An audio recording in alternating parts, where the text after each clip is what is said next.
Hello children, this is me, Vishnu Ram. The lesson we are going to discuss today is the first one from our supplementary reader, The Moments. Before getting into the chapter, I just want to share one of my memories to you. It was long time ago when I was a child, maybe 5 or 6. My father took me to a pilgrimage, the place Shabarimala. So when we went there, it was my first experience to a strange place and even a crowded place. And on our return, we were like walking downwards from that hill or maybe mountain. So during the journey, in between, my father asked me to stay at a place, and he went somewhere. So it is halfway back to the bottom of the hill. So what happened is, I was standing there. After a few minutes, I understood that the crowd took me downwards. So what happens? I was searching for my father, and I couldn't find him. Think about a child. Think about a child who is 5 or 6 years old, and he's in a place which is entirely strange for him, and the crowd is entirely, strange for him. He don't know where to go, how to find his dad in between that crowd. The only thing I knew was I just need to go back, but I don't know where exactly is this place. I felt like crying, and I just went here and there, looked at my father, and I couldn't find him. So I was about to, burst out. But fortunately, the same way I was searching for my father, and my father was searching for me. Anyway, he found me. I don't know for how many days as a child that fear of getting lost, actually haunted me for maybe weeks. It took weeks to get out of that fear. So today, the chapter we are going to discuss about is about a child who got lost in a strange, crowded place. The Lost Child, written by Mulk Raj Anand. Before getting into the chapter, I'm extremely happy to introduce the father of Indian English novels, Mulk Raj Anand. Mulk Raj Anand was not only a novelist, he was an essayist, a short story writer, and politically a socialist. In his writings, he always focused on the poor caste people, their lives. The coolie, the untouchables are fine examples of his novels. And here, The Lost Child, the story, which is set in a village background in a spring season. Lost Child. The story is about a child who gets lost in a village fair. The story highlights the love and affection of the child towards his parents. The story is set in a village background with the start of spring. The narrator describes about the people, how they are getting out of their home after the long winter. Some people are traveling in a bamboo cart, while some others are traveling in bullock cart. Even some are riding horses. Other people, they are walking. But all these people are moving towards a single destination. We will come to that point, but when after this description of all these general things, the narrator Mulk Raj Anand shifts attention of the readers from these general things to specifically a family of a mother, father, and a child. The family is traveling, they're walking towards the village fair. On the way, the small child he gets fascinated by different things, different kind of things around him. This is the main thing which is described in the story. So first of all, he finds some toys in some shop and he's actually got fascinated. He just wanted that toys. He asked his mother and father, I need that toy, I want that toy. Young children are like that. Whenever they find something interesting, they get desired for that. Just like that, this small child, he asked his parents, I want that toy. But his father, he gave a look like that. With a single look, that cruel look, he just stopped asking for toys. But mother, whose heart melts for children, she says, child, look in front of you, what is that? She changes his attention. She, you know what, tricky thing, obviously. So she tells about something is in front of him. So he looks, what exactly is that? So he finds a field of mustard. Have you seen mustard fields? They are so much fascinating and so much captivating. That much beautiful thing. So by seeing the mustard field, the child actually lost interest in toys. And he just got into the field. He found dragonflies are flying around like everywhere. Spring season, right? So all the mustard fields, all the mustard plants, they got flowers, yellow flowers. Maybe it looked like a carpet of yellow color. And the child was going behind these dragonflies and bustling black bees. So he forgot about the parents. He's just like going behind these things, and he couldn't go too much because his parents, obviously, they're taking care of the child. They call, child, come, let's go. So he returns back to his parents. As the family moves forward, they're walking together towards the village fair. The child get distracted again and again with some insects, worms and all, and he just got lagged behind. Again, the parents calls him for returning back to the parents, and he runs and cover up the distance he lagged. Then, when they actually enters into a grove near a well, a rain of white flowers, maybe from a tree, a rain of flowers falls over the child. A child gets interested in the flowers. He starts collecting the flowers. As he was collecting the flowers, the petals, he hears the cooing sound of dove.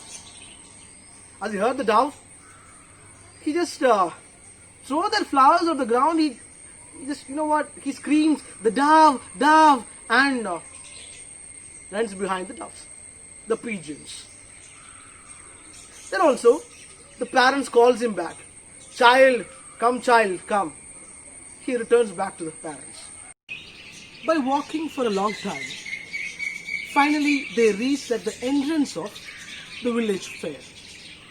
There, at the entrance itself, there was a shop in which sweets are sold. A sweet meat seller.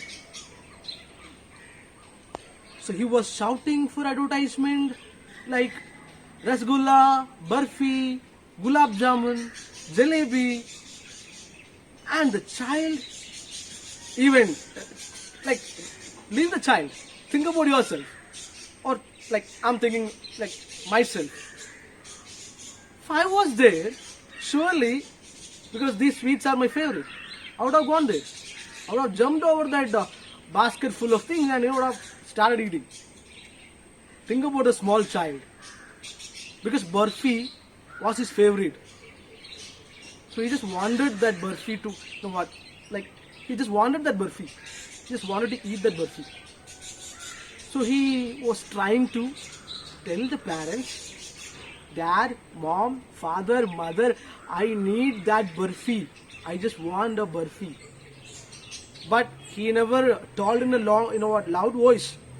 He just pleaded very softly because he knew that. He knew about his parents. They never mind. If he asks for a burfi, they never mind. They'll say that, child, you are so greedy. The reason is, child, you are so greedy. So they won't buy it. So he knew that in first place itself, so he was not asking. He asked in a very feeble voice. As the child knew that his desires won't be fulfilled, he just followed the parents. But he was irresistibly drawn by another shop. A shop selling flowers, flower garlands. And the shopkeeper was hawking garland of gulmohar. So he couldn't resist himself. He just wanted that garland.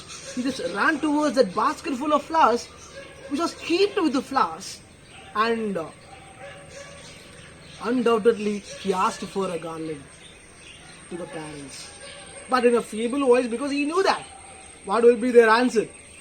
They would have told, if they heard his desire, they would have told, they are cheap. You don't want that. Surely, he won't get that also. So he moved on. Yeah, guys, he just moved on with his parents. Here comes balloons. I know. If a festival or even our school is having annual days and all, right? So think about it. When the stage will be like decorated with a lot of balloons of different shades. Have you seen the small children of first standard, second standard and all? Most of them, in between enjoying that function, enjoying that performance on the stage, their eyes will be distracted towards the balloon. Balloons are so much fascinating, interesting. A child, obviously, when he saw that a ball full of different shades of balloons, a balloon seller is standing there with a ball having different shades of balloons, yellow, green, red, purple. He couldn't resist. He just wanted the balloon. Again, he just thought about asking. Maybe he murmured, I want that balloon. But no one heard. If the parents hear that also, they will tell, you are too old to play with balloons. Think about yourself. Ninth standard students. Maybe some of you also have this fascination about balloons. I have seen people, obviously. But think about it. You asked your parents, I need a balloon. They'll say that, balloon? You are too old to play with balloons. The same thing was told, maybe like the child was expecting this answer. That's a small child, not from 9th standard at all.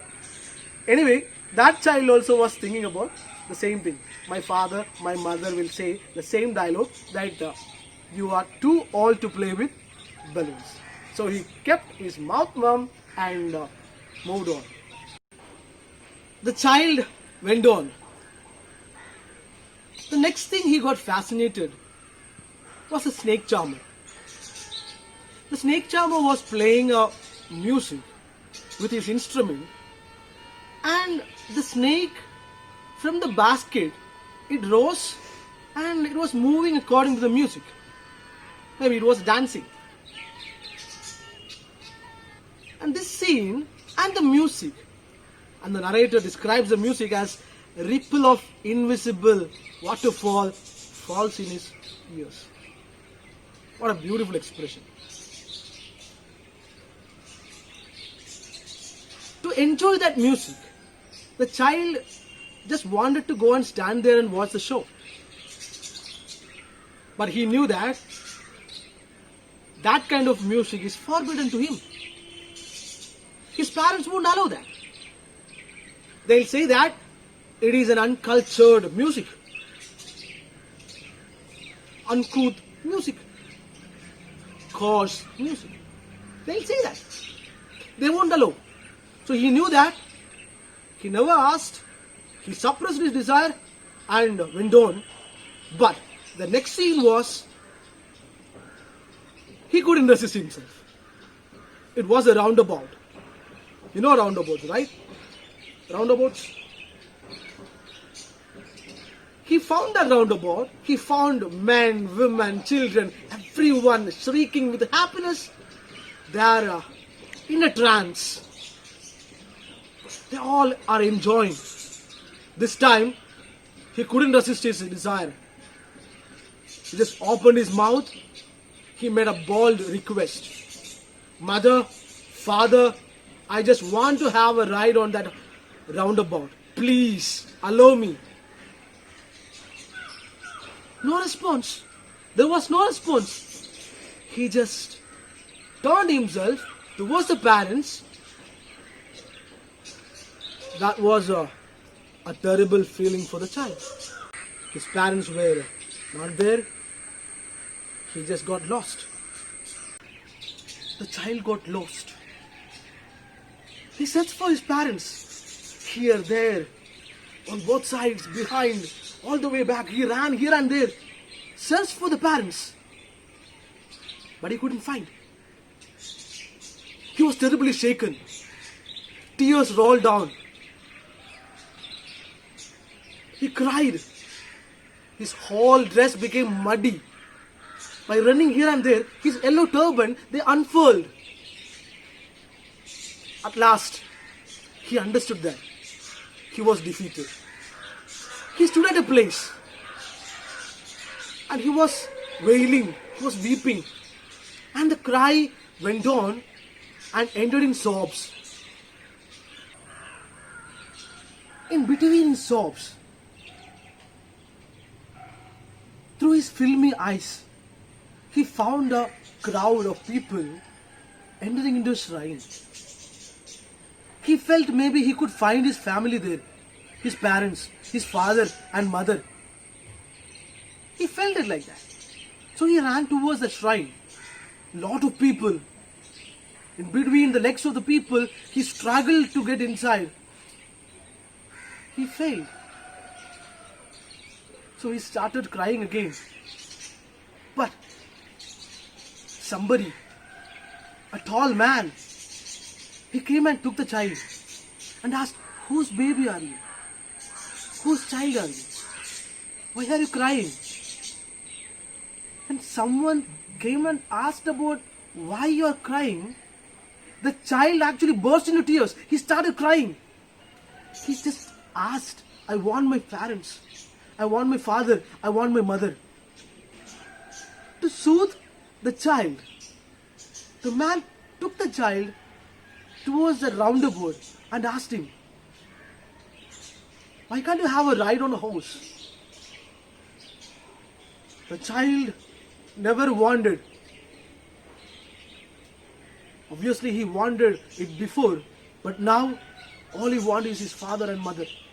He cried, "I want my mother, I want my father." The man took him to the snake charmer. "Why can't you listen to some music?" To make him relax, he took the child to the snake charmer's music, that show. The child cried for his parents. He just wanted his mother. He just wanted his father. The man took him to the flower seller. "I can buy you a garland of flowers." "No. I want my father. I want my mother." Nothing else.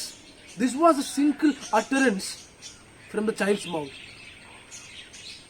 He tried the balloons. He tried the